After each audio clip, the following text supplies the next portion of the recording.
Olá, esse é mais um Sala de Professores, que é o programa da FEPESP.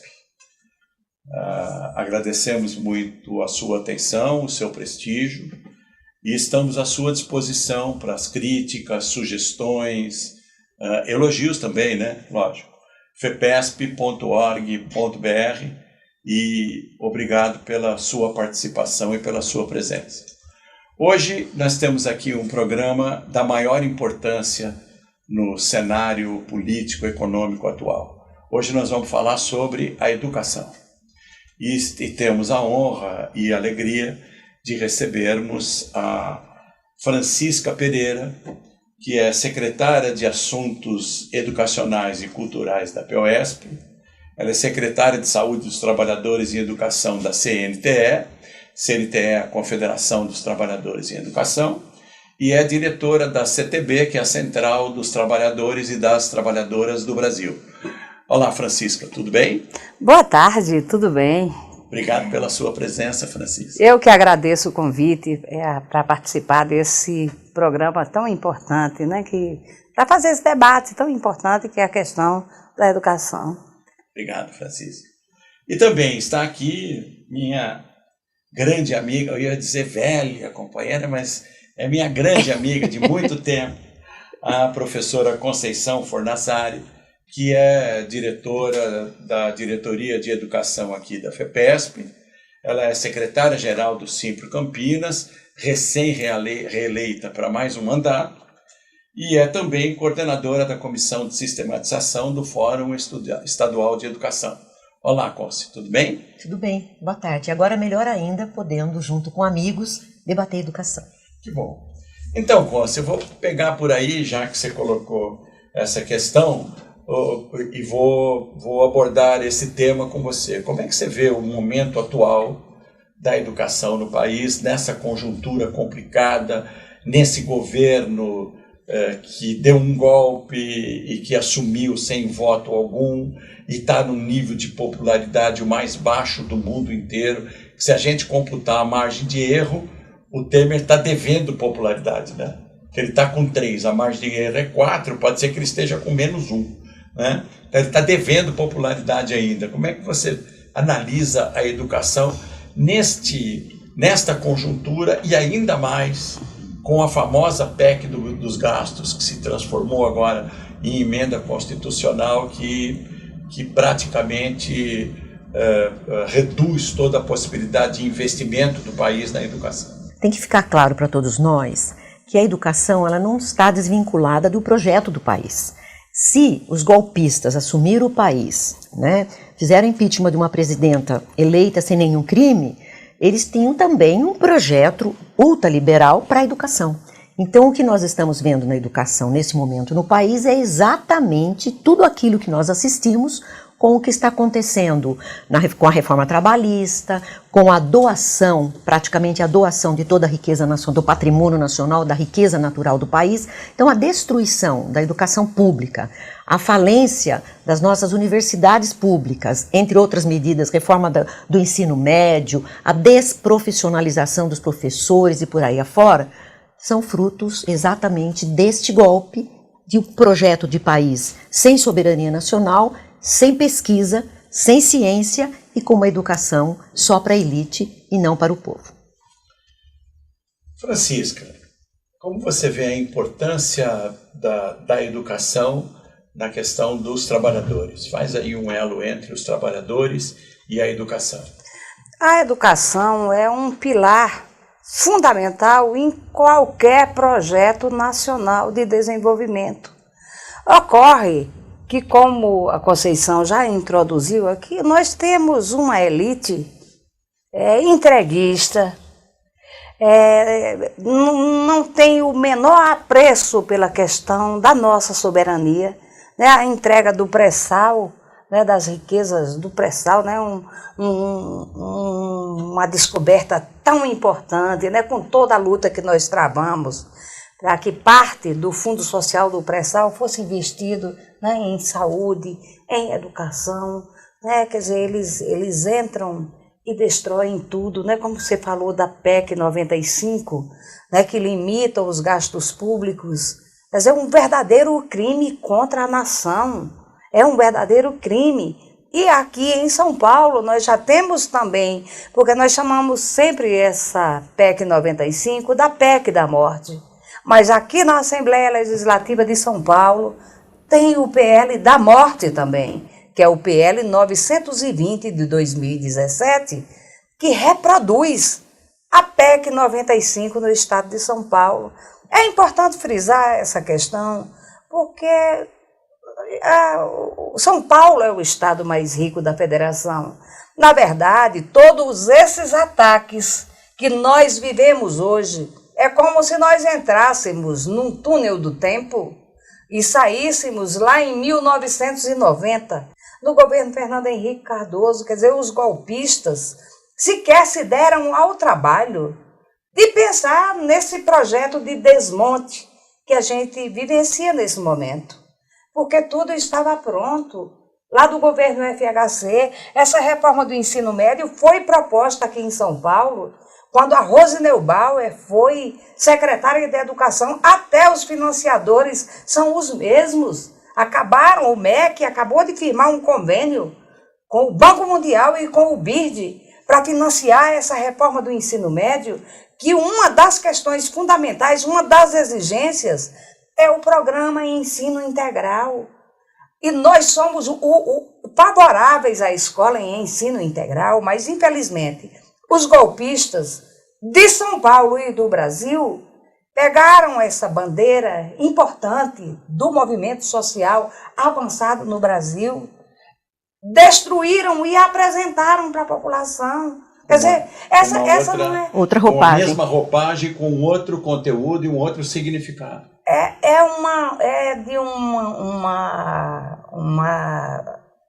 Uma inversão tal. Saiu isso logo que começaram a instalar as escolas integrais em São Paulo. Foi apresentado, as crianças tinham para almoçar arroz. Arroz, quer dizer, obedece à lógica, né, que a Conceição introduziu aqui. É uma escola para a elite e uma escola para os pobres. Posso pegar esse gancho, Francisca? Com certeza. Colocar a Conceição nesse debate, que eu sei que é um assunto que ela gosta muito de tratar. Já que você colocou da questão da educação integral, qual é a diferença entre a escola de tempo integral e a educação integral? Bom, nós defendemos a educação integral, que não é necessariamente das 7 às 6 da tarde. Sim. Mas a educação integral é a formação das crianças e dos jovens na sua integralidade, como homilateral, tanto na questão das artes, das ciências, da cultura em geral. É a apropriação do conhecimento produzido pela humanidade de uma forma que envolva a criança, que envolva a juventude, não só para o mundo do trabalho, mas é para o mundo enquanto cidadão, enquanto homem que busca a felicidade. Isso é educação integral. Agora, a escola de tempo integral é uma escola que a criança fica o tempo todo, ou é contraturno, ou separa a ciência da arte da educação física, ou até aquilo que o Paro diz. O Paro é um dos estudiosos da educação integral e da escola de tempo integral. Ele diz assim, aquilo que já era ruim fica duplamente ruim, quando não há necessariamente as condições para que a criança e o jovem fiquem na escola, mas enquanto uma atividade prazerosa e não um sacrifício. Um sacrifício para os professores e um sacrifício muito grande para os filhos do povo. Então, necessariamente, quando a gente defende a educação de qualidade social para todos, nós estamos defendendo a educação com qualidade social para os filhos dos trabalhadores. E é isso que a nossa elite costuma abrir a torneirinha muito pouquinho, a conta-gotas. E o que a gente está vendo pós-golpe é que eles estão efetivamente fechando a torneira da questão do conhecimento, da questão da ciência e das bandeiras históricas que já eram defendidas lá no início do século XX pelos pioneiros, por exemplo. Então, vou pegar um outro gancho da tua fala, que foi muito rica, Francisca, para você também dar um diagnóstico de como é a educação em São Paulo, estado governado pela mesma corrente política há muito tempo, há 20 anos. Então, você falou em Rose Neubauer, passou Guiomar Nome de Mello, outros secretários estaduais de educação, etc., que, se é a mesma corrente política, se é Tucano que governa esse estado, pelo menos deveria ter uma continuidade na educação e levar a algum lugar. Como é que está a educação no Estado hoje? A educação no Estado de São Paulo, ela tem uma qualidade muito ruim e só não está pior porque os trabalhadores em educação desse Estado, que amargam 3 anos, entramos para o 4º ano sem 1 centavo de reajuste salarial, quer dizer, sem a abnegação desses profissionais, com certeza a educação em São Paulo já havia sido destruída. Quer dizer, há uma batalha muito grande, porque a descontinuidade ela é real, mas no desmonte há uma continuidade sim. Porque todos os governos do Estado de São Paulo, eles baixaram com a educação, sempre tentando privilegiar os capitalistas da educação privada. E aqui eu não me refiro em absoluta aos trabalhadores da escola privada, não é isso. Um governo que mantém uma hora-aula nos primeiros anos de ensino fundamental a R$10, é porque também quer manter o preço da hora-aula no ensino privado também no nível baixo. Muito embora eles porque são... Ele parametriza, né? Parametriza o custo da educação. Eles são muito ardilosos nessa política de beneficiar essa elite paulista. Porque agora o capital também não é só nacional que está na educação, né? Porque escancarou, né? Escancarou de grandes conglomerados. Né? E no momento de crise, nos momentos de crise, a tendência é que a classe média saia do ensino privado e vá para a escola pública. E o governo do Estado de São Paulo, que em 2015 tentou fazer uma reorganização e que sofreu um duro golpe, porque a resistência foi poderosa, agora ele não anuncia mais o projeto, ele faz a reorganização branca, fechando escolas, fechando noturno, acabando com a educação de jovens e adultos, né? Porque acabar, como ele está fazendo, reduzir imensamente a educação de jovens e adultos é uma atitude criminosa, né? Num país onde a juventude é obrigada a trabalhar, muitas vezes nem tem acesso, né, é obrigado a desistir da escola porque a sobrevivência da família fala mais alto. Quer dizer, são mais de 20 anos de crime continuado contra a educação pública no Estado de São Paulo. Mas nós temos feito a resistência e não é à toa, né, que nós temos sido alvos assim, de muitos ataques desse governo. É porque precisa destruir os polos de resistência, né? E o movimento sindical, sejam as centrais sindicais, as federações, sindicatos, nós temos sido alvejados tanto pelos golpistas quanto pelos tucanos de São Paulo ao longo desses mais de 20 anos. Então, eu me referi exatamente à política educacional, que, como você disse, se há uma continuidade nesse tempo todo de tucanato do governo paulista, é uma continuidade de desmonte da educação. E realmente nós temos que fazer aqui um elogio aos companheiros, aos colegas do ensino público, os diretores, supervisores, professores e professoras do ensino público, funcionários que apesar de escola, funcionários de escola, lógico, todos os educadores, todos os trabalhadores em educação pública, que realmente, apesar desse desmonte, consegue construir alguma coisa e proporcionar a educação para o filho do trabalhador, principalmente. Bom, esse papo está tão interessante, e você também deve estar gostando muito, que nós já chegamos no nosso intervalo. Eu peço, então, que você aguarde aí, que nós voltaremos rapidinho.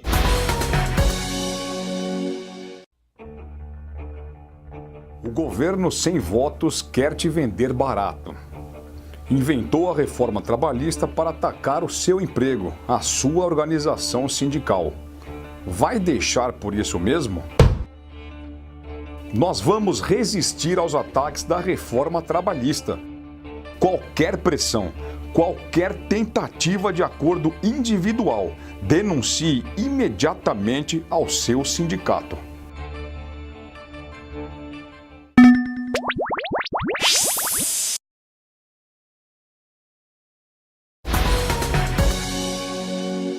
Então, estamos de volta com o Sala dos Professores, hoje debatendo a educação no Estado, no país, e recebendo a Francisca Pereira e a Conceição Fornazari.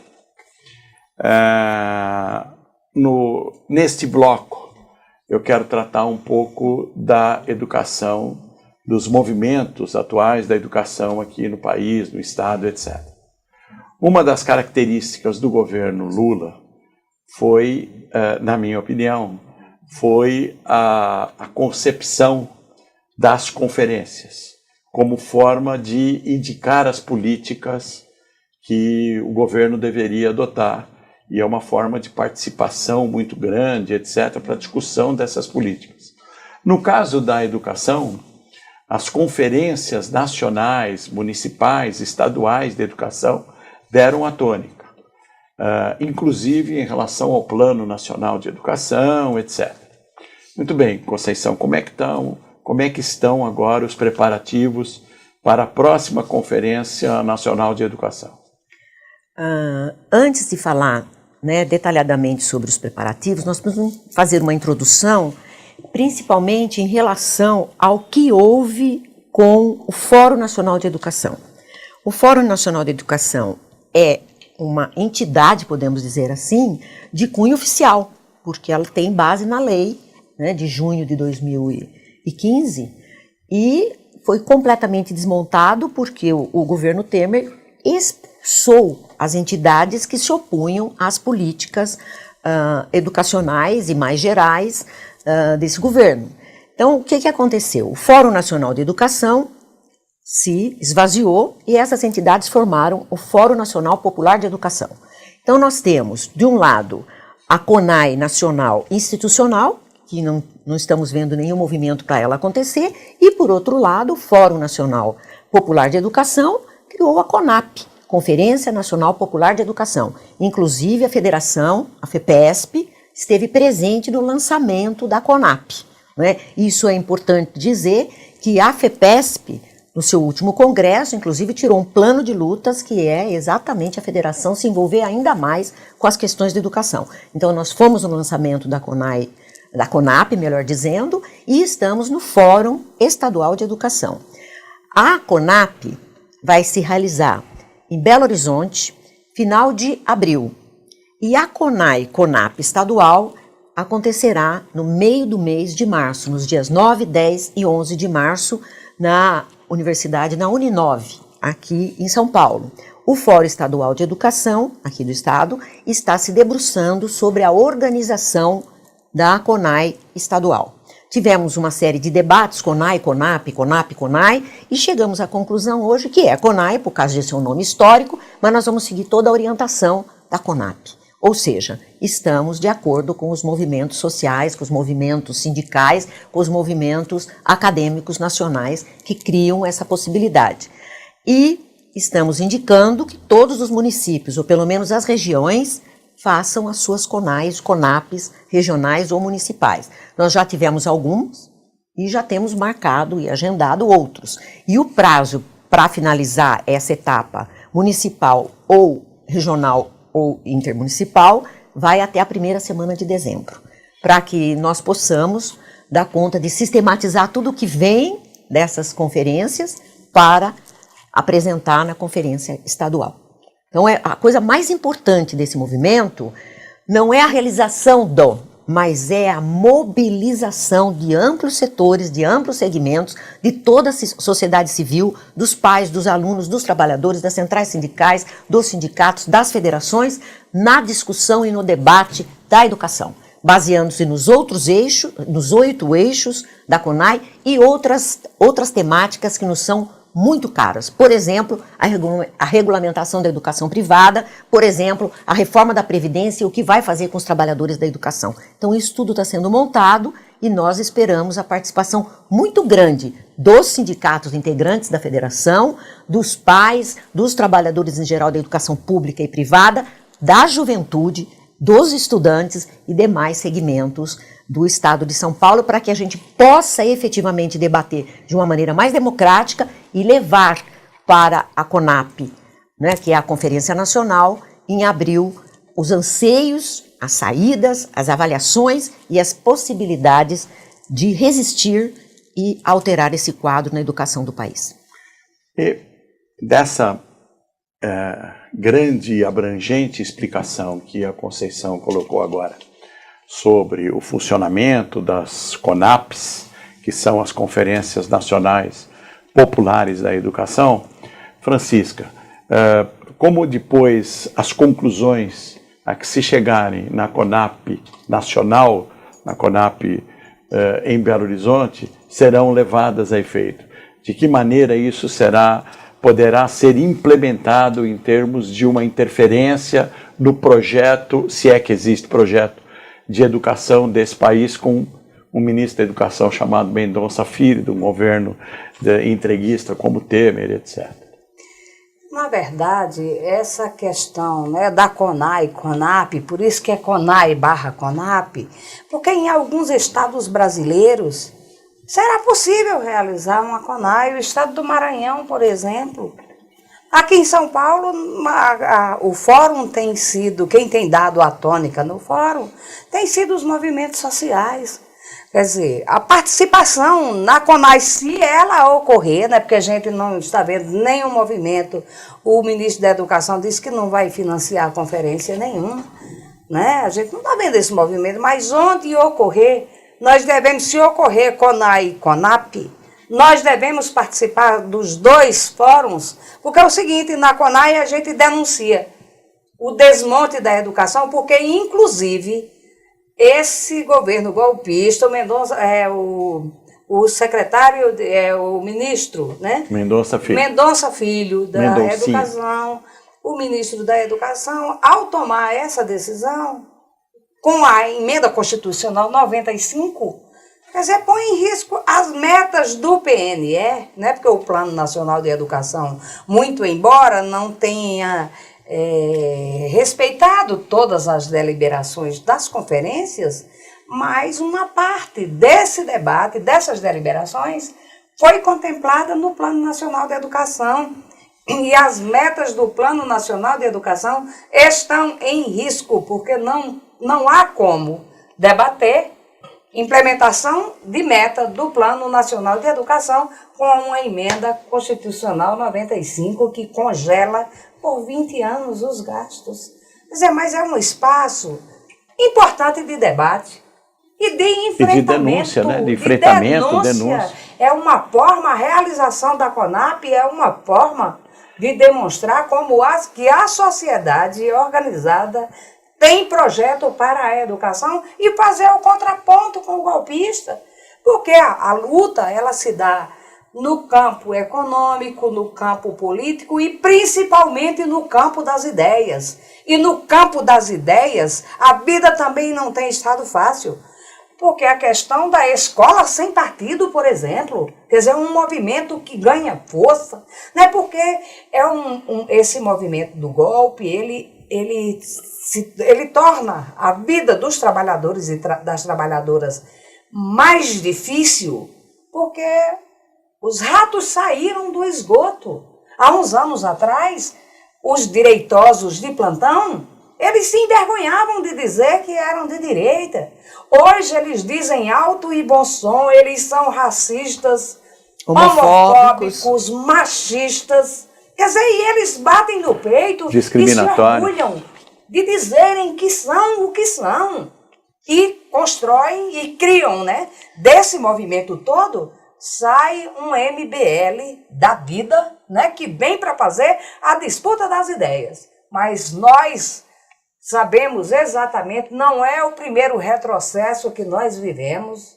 Nós já, historicamente, a classe trabalhadora viveu outros retrocessos, evidentemente, que tem uma ruptura, como nós tivemos em 2016, não é algo simples, né? Porque eles têm muita pressa. A pressa deles é para entregar o patrimônio nacional, para colocar o nosso país de joelhos de novo, né? Frente ao capital, né? Principalmente norte-americano. Quer dizer, é nesse ambiente político que nós precisamos ter coragem, realizar uma grande CONAP, fazer uma grande mobilização para a gente demonstrar para esse governo que a vida dele também não será simples. Porque nós vamos resistir, nós vamos enfrentar. Eu gostaria de acrescentar duas coisinhas, se você me permite, professor Celso. A palavra é sua, primeira é exatamente no período que nós deveríamos fazer a avaliação do Plano Nacional de Educação, que metas foram atingidas, quais estratégias, etc., nós chegamos à conclusão que menos de 20% foram atendidas. No próprio estado de São Paulo, nós fizemos inclusive uma reunião há pouco, também chegamos à conclusão que não chega a 30% das metas do Plano Estadual de Educação, que já eram metas e estratégias bem limitadas. Agora, também tem um fato novo ano que vem. Em ocorrendo eleições, e como a CONAP vai acontecer em 2018, a CONAP e todos os documentos e tudo que sair como resultado desse debate de ideias que vai envolver milhões de brasileiros e brasileiras, nós damos recado também para os próximos candidatos. Tá bom, vai estar surgindo muito rato de esgoto querendo ser candidato, se travestindo de não político, disso, daquilo, fazendo amizade com a direita e nos perseguindo, né? Perseguindo professores, estudantes, perseguindo os movimentos sociais. Agora fica um recado muito dado. Olha, a população brasileira, o conjunto que representa a população brasileira, tem um projeto de educação. E esse projeto está configurado nas resoluções da CONAP 2018. Então, isso também, além de dar um recado para esse governo golpista, nós também vamos ter plataforma a apresentar, tendo a eleição ano que vem, de como nós entendemos a educação e como a gente entende